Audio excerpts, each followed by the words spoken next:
ভাই জীবন প্রদীপ আপনারও নিভে যাবে, আমারও নিভে যাবে। হুজুরও মরবে, এমপিও মরবে, খতিবও মরবে, মুরব্বিও মরবে, বুড়াও মরবে, সোরাও মরবে, যুবকও মরবে, কিশোরও মরবে, কেউ থাকতে পারবে না। আসার সিরিয়াল আছে, যাওয়ার কোনো সিরিয়াল নাই। যে সূরাটি তেলাওয়াত করেছি, সূরাটির নাম হচ্ছে সূরা আসর। আসর শব্দের অর্থ কি? তিনটা মত আছে তাফসিরের মধ্যে। এক নম্বর হচ্ছে আসর মানে হচ্ছে সময়, দুই নম্বর হচ্ছে আসর থেকে মাগরিব পর্যন্ত যে সময়টা সেটাকে, তিন নম্বর বলা হচ্ছে মাথার উপরে সূর্য ঢলে যাওয়ার পর থেকে সূর্যাস্ত পর্যন্ত যে সময়টা, এই সময়টাকে বলা হয় আসর। কেন আল্লাহ তাআলা আসরের কসম করলেন? আল্লাহ রাব্বুল আলামিন বলছেন ওয়াল আসরি, আসরের শপথ। আল্লাহ রাব্বুল আলামিন আসরের নামে কসম করলেন, সময়ের শপথ করলেন। কেন? মানুষের জীবনটার মূল্য তখন আছে, যতদিন জীবন আছে ততদিন সময় আছে। যেদিন জীবন প্রদীপ নিভে যাবে সেদিন সময় থাকবে, সময়ের জায়গায় কিন্তু আপনি নিজের কোনো উপকার করতে পারবেন না, ঠিক কিনা? আল্লাহ রাব্বুল আলামিন কি বলছেন খেয়াল করেন, ওয়াল আসরি ইন্নাল ইনসানা লাফি খুসর। বলুন আল্লাহু আকবার। আসরের নামে শপথ, সমস্ত মানুষ ক্ষতির মধ্যে। আসরের কসম, সময়ের কসম, আসরের শপথ। সূর্য ঢলে যাওয়ার পর থেকে সূর্যাস্ত পর্যন্ত এই সময়ের শপথ। সব মানুষ ক্ষতির মধ্যে আছে, শুধু চার শ্রেণীর মানুষ ছাড়া। ক্ষতির মধ্যে কোন মানুষগুলো আছে সেই মানুষগুলোকে আপনিও জানেন, আমিও জানি, কিন্তু কোন মানুষগুলো ক্ষতির মধ্যে না এই জিনিসটা আমরা জানবো আজকে। চার শ্রেণীর মানুষের কথা আল্লাহ রাব্বুল আলামিন বলেছেন, ইল্লাল্লাযীনা আমানু ওয়া আমিলুস সালিহাতি ওয়া তাওয়াসাউ বিল হাক্কি ওয়া তাওয়াসাউ বিস সাবর। বলুন আল্লাহু আকবার। কারা ক্ষতির মধ্যে না এটা পরে জানবো, তার আগে শুনে নেন আয়াত। এই সূরাগুলো যখন, এই সূরাটা নাজিল হইল, সে সময় নবীজির জামানায় একজন কাজ্জাব ছিল, মিথ্যুক, যে নিজেকে মিথ্যা নবী দাবি করত। বর্তমান বাংলাদেশেও কিন্তু কিছু মানুষ আছে যারা মিথ্যা নবীর দাবিদার। গোলাম আহমদ কাদিয়ানীকে শেষ জামানার নবী মানে, এরকম লোক আছে না নাই? আমাদের সর্বশেষ নবী হচ্ছে একমাত্র মুহাম্মদুর রাসূলুল্লাহ সাল্লাল্লাহু আলাইহি ওয়াসাল্লাম। নবীর পরে কি আর কোনো নবী এসেছে? যদি কেউ বলে যে নবীর পরে কোনো নবী আছে, তার ঈমান নাই, আল্লাহর কসম সে কাফের হয়ে গেছে, ঠিক কিনা? এলাকায় কিছু মানুষ পাবেন, যে মানুষগুলো দেখবেন যখন কথাই পাচ্ছে না, যুক্তিতে পারতেছে না, তখন নানান ধরনের খোড়া যুক্তি উপস্থাপন করে, আছে না নাই? মারামারি লাগছে, যখন পারে না কয় তোরে দেখে এলাম, কথা কয় না। যখন পারতেছে না কয় তোরে দেখে এলাম, খালি বাজারে আসিস, নয়নপুর বাজারে যাইস, সেদিন দেখালাম তোর একদিন কে আমার একদিন, ঠিক কিনা? তাহলে আল্লাহ রাব্বুল আলামিন কি বলছেন? আসরের কসম, সময়ের শপথ। সব মানুষ ক্ষতির মধ্যে আছে, চার শ্রেণীর মানুষ ছাড়া। এক নাম্বার হচ্ছে ইল্লাল্লাযীনা আমানু, ওই মানুষগুলো যারা ঈমান এনেছে। তারা কারা? আল্লাহর কিতাবগুলোকে যারা বিশ্বাস করেছে, নবী আম্বিয়া আলাইহিমুস সালাতু ওয়াস সালামের উপরে যারা বিশ্বাস করেছে, আখিরাতকে যারা বিশ্বাস করে, ভালো মন্দ নিয়ন্ত্রণ করে আল্লাহ রাব্বুল আলামিন এটা যারা বিশ্বাস করে, আসমানের ফেরেশতাদেরকে যারা বিশ্বাস করে, কোরআনুল কারীমের 6666টা আয়াতকে যারা বিশ্বাস করে, আল্লাহ রাব্বুল আলামিন তাদেরকে মুমিন বলেছেন, ঈমানদার বলেছেন। বলুন সুবহানাল্লাহ। আল্লাহ রাব্বুল আলামিন বলছেন, ইয়া আইয়ুহাল্লাযীনা আমানু দুখুলু ফিস-সিলমি কাফা। বলুন আল্লাহু আকবার। ও ইমানদারেরা, তোমরা ইমানের গণ্ডির মধ্যে, ইসলামের মধ্যে পরিপূর্ণভাবে দাখিল হও। বাংলার জমিনে খেয়াল করে দেখেন, মসজিদগুলোতে মুসল্লি বাড়ছে, এলাকার মধ্যে দাড়িওয়ালা, পাঞ্জাবিওয়ালা, টুপিওয়ালার সংখ্যা বাড়ছে, নামধারী মুসলমানের সংখ্যা বাড়ছে, কিন্তু পূর্ণাঙ্গ মুসলমানের সংখ্যা গোটা দুনিয়ার বুকেই আজকে কমে যাচ্ছে, ঠিক কিনা? আল্লাহ নবী বলেছেন, কিয়ামতের আগে একটা বড় আলামত দেখতে পাবা। আলামতটা কি?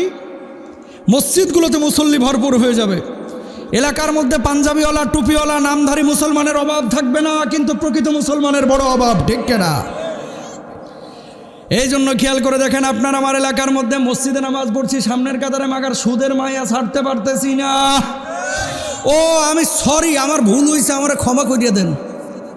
বিবাড়িয়াতে তো একজনও সুদখোর নাই, একটাও নাই, সব আল্লাহর ওলি। আসেনি দু একজন? তাহলে এখনো পূর্ণাঙ্গ ইমানদার হতে পারে। সামনের কাতারে নামাজ পড়ে, কপালে 6 ইঞ্চি কালো দাগ, কিন্তু মাগার আপন বোনের সম্পদটা এখনো বুঝাইয়া দিল না। আছে না নাই? নামাজ পড়ে, হজ করে, যাকাত দেয়, রমজান মাসে রোজাও রাখে, কিন্তু মেয়ে সন্তান আল্লাহ দিয়েছে কেন, এই জন্য মুখটা কালো হয়ে যায়।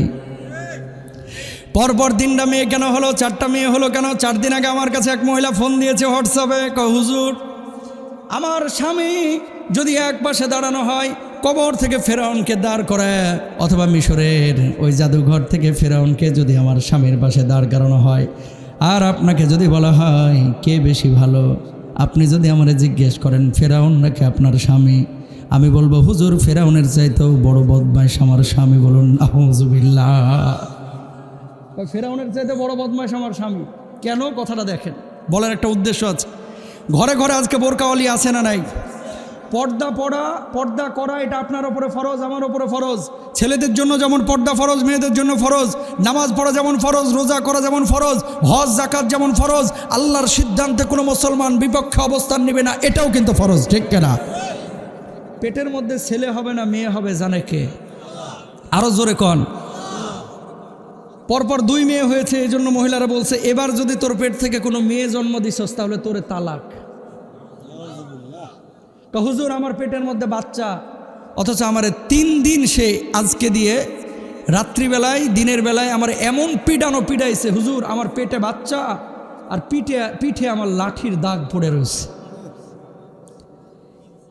চাঁদের দেশের কথা বলতেছি না ভাই, বাংলাদেশের কথা, এই বাংলাদেশের কথা কেন বলতেছি?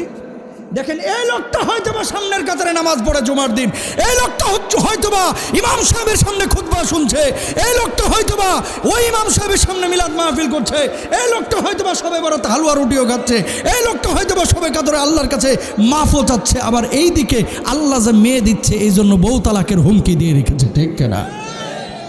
জবাব দিতে হবে না আল্লাহর কাছে। তাহলে দেখেন আল্লাহ নবী যে বলতেছে যে পূর্ণাঙ্গ মুমিন হইতে হবে, ইসলামের মধ্যে দাখিল হইতে হবে।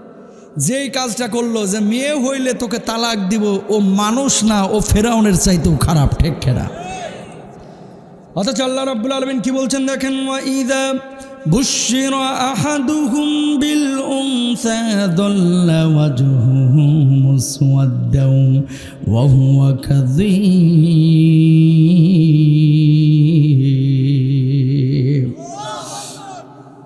নারী সন্তান হওয়ার পরে মেয়েদের সুসংবাদ শোনার পরে যাদের চেহারাগুলো কালো হয়ে যায়, এরা মূলত মুসলমান না, এগুলো কাফেরের চরিত্র। কারণ আইয়ামে জাহিলিয়াতে কাফেরদেরকে যখন বলা হতো তোর ঘরে তোর বউয়ের কাছ থেকে একটা কন্যা সন্তান হয়েছে, মুখগুলো একেবারে অমাবস্যার রাতের মতো কালো হয়ে যাইত।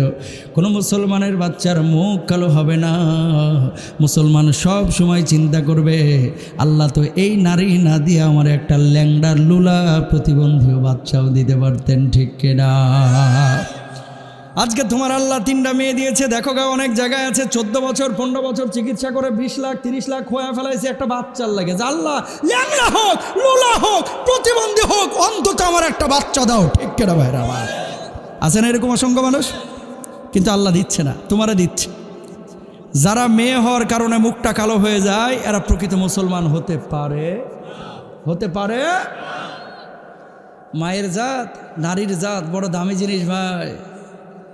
মা যখন জীবিত থাকে বোঝা যায় না ঘরে কি সম্পদ আছে, বাপ যতদিন থাকে ঘরে বোঝা যায় না কি সম্পদ ঘরের মধ্যে আছে। যেদিন বাপ মা মারা যায় পকেট ভরা টাকা আসে, মাকে আর পাওয়া যায় না, বাপকে আর পাওয়া যায় না, বাপকে পাওয়া যায় না।